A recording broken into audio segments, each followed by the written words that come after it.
মানে সবে শুনে কিন্তু নিজে কিছু বলতে পারে না।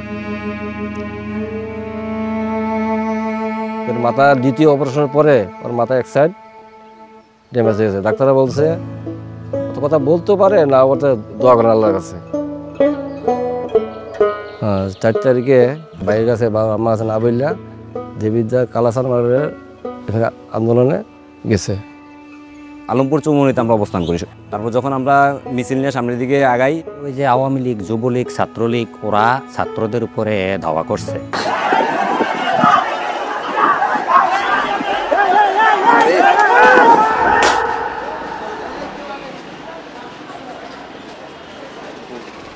এখানে পিটাইছে।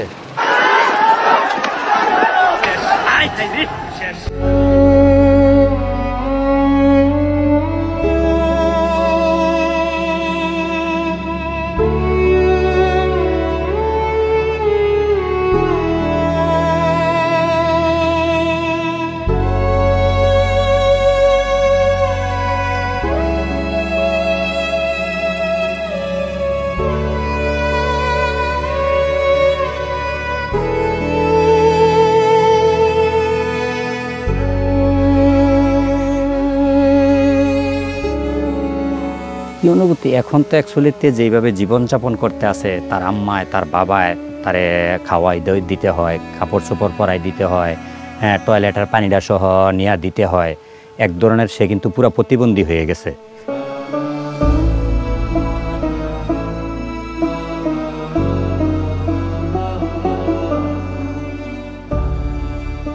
সামনে নির্বাচন, নতুন যে কোনো সরকার আসুক, যে সরকার চলে গেছে এই ধরনের কোনো সরকার যেন দেশে না আসুক।